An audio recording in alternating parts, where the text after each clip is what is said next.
ಆಕಾಶವಾಣಿ ಪ್ರದೇಶ ಸಮಾಚಾರ ಓದುತ್ತಿರುವವರು Harshvardhan Sheelvant.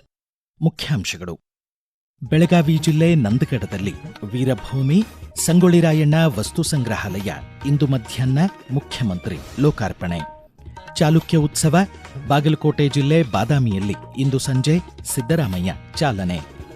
E office ತಂತ್ರಾಂಶ ಬಳಕೆ ಕಲಬುರಗಿ ಜಿಲ್ಲಾ ಪಂಚಾಯಿತಿ ರಾಜ್ಯಕ್ಕೆ ಪ್ರಥಮ ಸ್ಥಾನ.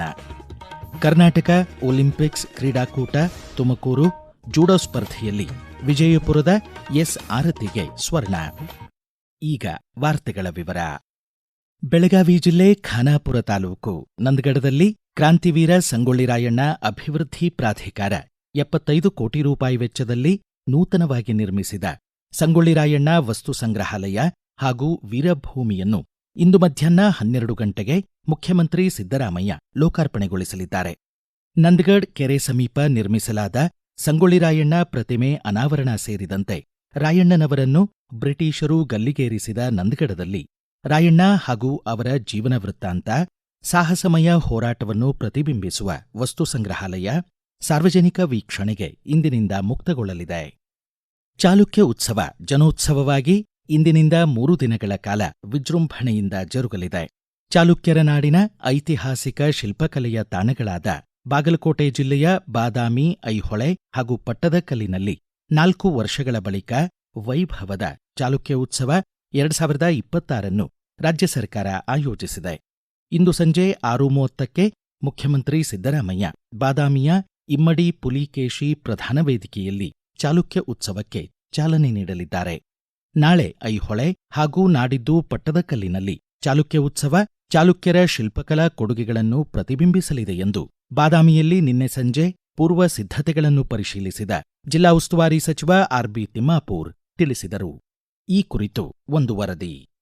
ನಾಡಿನ ಐತಿಹಾಸಿಕ ಪರಂಪರೆ ಶಿಲ್ಪಕಲಾ ವೈಭವವನ್ನು ಸ್ಮರಿಸುವ ಚಾಲುಕ್ಯ ಉತ್ಸವಕ್ಕೆ ಪೂರ್ವಭಾವಿಯಾಗಿ ಬಾದಾಮಿ ಶಾಸಕ ಭೀಮಸೇನ ಚಿಮ್ಮನಕಟ್ಟಿ ಚಾಲುಕ್ಯ ರಥಯಾತ್ರೆಗೆ ಈಗಾಗಲೇ ಚಾಲನೆ ನೀಡಿದ್ದು, ಇಂದು ರಥಯಾತ್ರೆ ಬಾದಾಮಿಗೆ ತಲುಪಿ ಭವ್ಯ ಮೆರವಣಿಗೆಯಲ್ಲಿ ಪಾಲ್ಗೊಳ್ಳಲಿದೆ. ಚಾಲುಕ್ಯ ಸಾಮ್ರಾಜ್ಯ ಉತ್ತರದಲ್ಲಿ ನರ್ಮದಾ ನದಿಯಿಂದ ದಕ್ಷಿಣದಲ್ಲಿ ಕಾವೇರಿ ನದಿವರೆಗೂ ವಿಸ್ತರಿಸಿತ್ತು. ಚಾಲುಕ್ಯ ಅರಸಿಯರಾದ ಲೋಕಮಹಾದೇವಿ ಹಾಗೂ ತ್ರೈಲೋಕ ಮಹಾದೇವಿ ಪಟ್ಟದಕಲ್ಲಿನಲ್ಲಿ ವಿಶಿಷ್ಟ ಚಾಲುಕ್ಯ ವಾಸ್ತುಶಿಲ್ಪದ ದೇವಾಲಯಗಳನ್ನು ನಿರ್ಮಿಸಿದರು. ಭಾರತೀಯ ಪುರಾತತ್ವ ಇಲಾಖೆ ಸುಪರ್ದಿಯಲ್ಲಿ ಪ್ರಸ್ತುತ ಈ ಐತಿಹಾಸಿಕ ದೇಗುಲಗಳು ಶಿಲ್ಪಕಲೆ ಸ್ಮಾರಕಗಳು ವಾಸ್ತುಶಿಲ್ಪ ಪರಂಪರೆ ಸಂರಕ್ಷಿತ ಪ್ರದೇಶವಾಗಿ ನಿರ್ವಹಿಸಲ್ಪಡುತ್ತಿದೆ. ಪ್ರಸ್ತುತ 3 ದಿನಗಳ ಚಾಲುಕ್ಯ ಉತ್ಸವ ನಾಡಿನ ಭವ್ಯ ಸಂಸ್ಕೃತಿ ಶಿಲ್ಪಕಲಾ ಪರಂಪರೆಯನ್ನು ಸಾರುವ ಮೂಲಕ ಪ್ರವಾಸೋದ್ಯಮವನ್ನು ಉತ್ತೇಜಿಸುವ ಉದ್ದೇಶ ರಾಜ್ಯ ಸರ್ಕಾರ ಹೊಂದಿದೆ.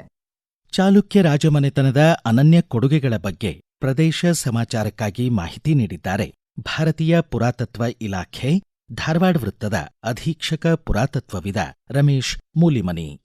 ಚಾಲುಕ್ಯ ಉತ್ಸವ ಎಲ್ಲರಿಗೂ ಹರ್ಷದ ದಿನ ಅಂತ ನಾನು ಭಾವಿಸುತ್ತೇನೆ. ಚಾಲುಕ್ಯ ಸಾಮ್ರಾಜ್ಯವು ಜಯಸಿಂಹ ರಣರಾಗರೊಡನೆ ಸ್ಥಾಪನೆಗೊಂಡು ಶಕ 5ನೇ ಶತಮಾನದಿಂದ 8ನೇ ಶತಮಾನದವರೆಗೂ ಈ ಒಂದು ಸಾಮ್ರಾಜ್ಯ ವಿಸ್ತಾರವಾಗಿ ಹಬ್ಬಿತ್ತು. ತಮ್ಮ ಆಡಳಿತದ ಅವಧಿಯಲ್ಲಿ ಅವಿಸ್ಮರಣೀಯ ಅಂಶಗಳನ್ನು ನಾವು ಇಂದಿಗೂ ಕೂಡ ಬಾದಾಮಿ, ಐಹೊಳೆ, ಪಟ್ಟದಕಲ್ಲಿನಲ್ಲಿ ಜೀವಂತವಾಗಿ ನಾವು ಇವುಗಳನ್ನ ಕಾಣಬಹುದು. ಅದ್ಭುತವಾದಂತಹ ಶಿಲ್ಪಕಲೆಗಳನ್ನ ಚಾಲುಕ್ಯ ಸಾಮ್ರಾಜ್ಯ ದೊರೆಗಳು ನಮ್ಮ ನಾಡಿಗೆ ನೀಡಿದಂತಹ ಕೊಡುಗೆ. 1ನೇ ಪುಲಿಕೇಶಿ ತನ್ನದೇ ಆದಂತಹ ಕೋಟೆ ಕೊತ್ತಲೆಗಳನ್ನ ಕಟ್ಟಿಸಿ ನೈಸರ್ಗಿಕ ಪ್ರದೇಶಗಳನ್ನ ತಮ್ಮ ಆಯಕಟ್ಟಿನ ಸ್ಥಳವಾಗಿ ಮಾರ್ಪಾಡು ಮಾಡಿಕೊಳ್ಳುತ್ತಾರೆ. ಇಮ್ಮಡಿ ಪುಲಿಕೇಶಿ ಚಾಲುಕ್ಯ ಸಾಮ್ರಾಜ್ಯದಲ್ಲಿ ಪ್ರಖ್ಯಾತವಾದಂತಹ ದೊರೆ ಅಂತ ಹೇಳಬಹುದು. ಇಮ್ಮಡಿ ಪುಲಿಕೇಶಿ ಹರ್ಷವರ್ಧನನ ಯುದ್ಧ ಇತಿಹಾಸದಲ್ಲಿ ಮರೆಯಲಾದಂತಹ ಘಟ್ಟ. ಬಾದಾಮಿಯ ಗುಹೆಗಳು ವಿಶ್ವ ಪರಂಪರೆಯ ಸ್ಥಳವಾಗಿ ಮಾರ್ಪಟ್ಟಂತಹ ಪಟ್ಟದ ಕಲ್ಲಿನ ವೈಭವವನ್ನ ಐಹೊಳೆ ಮಹಾಕೂಟ ಚಾಲುಕ್ಯರ ಕಲೆಯ ಬಗ್ಗೆ ವಿವರವಾಗಿ ಹೇಳುವಂತಹ ಅಂಶಗಳು.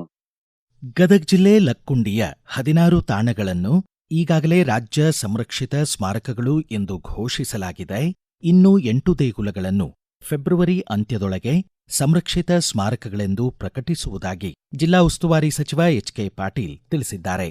ಗದಗ ಜಿಲ್ಲಾಧಿಕಾರಿ ಕಚೇರಿಯಲ್ಲಿ ಸಭೆ ಬಳಿಕ ಮಾಹಿತಿ ನೀಡಿದ ಸಚಿವರು, ಲಕ್ಕುಂಡಿಯ ಇನ್ನೂ 20 ದೇವಸ್ಥಾನ ಹಾಗೂ ಬಾವಿಗಳನ್ನು ರಾಜ್ಯ ಸಂರಕ್ಷಿತ ಸ್ಮಾರಕಗಳ ಪಟ್ಟಿಯಲ್ಲಿ ಸೇರಿಸಲು ಲಕ್ಕುಂಡಿ ಅಭಿವೃದ್ಧಿ ಪ್ರಾಧಿಕಾರ ಪ್ರಸ್ತಾವ ಸಿದ್ಧಪಡಿಸಲಿದೆ. ಲಕ್ಕುಂಡಿಯ ಒಟ್ಟು 44 ತಾಣಗಳು ಸರ್ಕಾರದ ನೇರ ಉಸ್ತುವಾರಿಗೆ ಒಳಪಡಲಿದ್ದು, ಲಕ್ಕುಂಡಿಯ ಆಯ್ದ 5 ದೇವಸ್ಥಾನಗಳು ಮತ್ತು ಒಂದು ಪ್ರಾಚೀನ ಬಾವಿಯ ಸಮಗ್ರ ಅಭಿವೃದ್ಧಿಗಾಗಿ 10 ಕೋಟಿ ರೂಪಾಯಿ ಬಿಡುಗಡೆ ಮಾಡಲಾಗಿದೆ. ಲಕ್ಕುಂಡಿಯ ಕಲಾವೈಭವದ ಅಧ್ಯಯನಕ್ಕೆ 1,65 ಲಕ್ಷ ರೂಪಾಯಿ ವೆಚ್ಚದಲ್ಲಿ ಬಯಲು ವಸ್ತು ಸಂಗ್ರಹಾಲಯ ನಿರ್ಮಾಣವಾಗಲಿದೆ ಎಂದರು. ಈಗ ಪ್ರಕಟಣೆ, ನಂತರ ಪ್ರದೇಶ ಸಮಾಚಾರ ಮುಂದುವರಿಯುವುದು.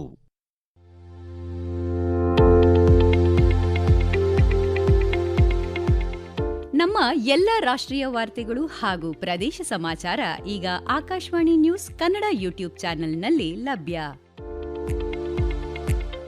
ನಮ್ಮ ಎಕ್ಸ್ ಖಾತೆ ಮತ್ತು ಇನ್ಸ್ಟಾಗ್ರಾಂ ಖಾತೆ ಆಕಾಶವಾಣಿ ನ್ಯೂಸ್ ಕನ್ನಡ. ಹೆಚ್ಚಿನ ಮಾಹಿತಿಗಾಗಿ ನಮ್ಮ ಫೇಸ್ಬುಕ್ ಖಾತೆ ಆಕಾಶವಾಣಿ ವಾರ್ತೆ ಕನ್ನಡವನ್ನು ಅನುಸರಿಸಿ.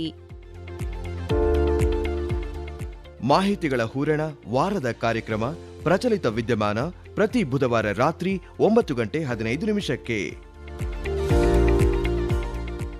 ಪ್ರದೇಶ ಸಮಾಚಾರ ಕೇಳುತ್ತಿದ್ದೀರಿ. ಸರ್ಕಾರಿ ಕಚೇರಿಗಳಲ್ಲಿ ಕಡತಗಳ ತ್ವರಿತ ವಿಲೇವಾರಿಗೆ ತಂತ್ರಜ್ಞಾನದ ಸಮರ್ಪಕ ಬಳಕೆಗೆ ಒತ್ತು ನೀಡಿದ ಪರಿಣಾಮ ಇ-ಆಫೀಸ್ ತಂತ್ರಾಂಶ ಬಳಕೆಯಲ್ಲಿ ಗ್ರಾಮೀಣಾಭಿವೃದ್ಧಿ ಮತ್ತು ಪಂಚಾಯತ್ ರಾಜ್ ಇಲಾಖೆ ವ್ಯಾಪ್ತಿಯ ಕಲಬುರಗಿ ಜಿಲ್ಲಾ ಪಂಚಾಯಿತಿ ಇಡೀ ರಾಜ್ಯಕ್ಕೆ ನಂಬರ್ 1 ಸ್ಥಾನ ಪಡೆದುಕೊಂಡಿದೆ ಎಂದು ಜಿಲ್ಲಾ ಉಸ್ತುವಾರಿ ಸಚಿವ ಪ್ರಿಯಾಂಕ್ ಖರ್ಗೆ ತಿಳಿಸಿದ್ದಾರೆ. ಜಿಲ್ಲಾ ಪಂಚಾಯಿತಿ ಸಿಇಒ ಭಂವರ್ ಸಿಂಗ್ ಮೀನಾ ಮಾಹಿತಿ ನೀಡಿ 2025ನೇ ಸಾಲಿನಲ್ಲಿ ಕಲಬುರಗಿ ಜಿಲ್ಲೆಯಲ್ಲಿ 54,381 ಕಡತಗಳು, 3,52,221 ಇ-ರಸೀದಿ ವಿಲೇವಾರಿ ಮಾಡಲಾಗಿದೆ ಎಂದರು. ದಕ್ಷಿಣ ಗುಜರಾತಿನ ಕರಾವಳಿಯ ಮುಂಬೈ ಬಳಿಯ ಕೇಂದ್ರಾಡಳಿತ ಪ್ರದೇಶ ಡಿಯು ದಮನ್ನಲ್ಲಿ ಇತ್ತೀಚೆಗೆ ಸಮಾರೋಪಗೊಂಡ ಖೇಲೋ ಇಂಡಿಯಾ ರಾಷ್ಟ್ರೀಯ ಕಡಲತಡಿಯ ಮಲ್ಲಕಂಬ ಸ್ಪರ್ಧೆಯಲ್ಲಿ ಬಾಗಲಕೋಟೆ ತಾಲೂಕು ತುಳಸಿಗೇರಿಯ ಏಕನಾಥ್ ದಿವಟಗಿ ಕಂಚಿನ ಪದಕಕ್ಕೆ ಭಾಜನರಾಗಿದ್ದಾರೆ.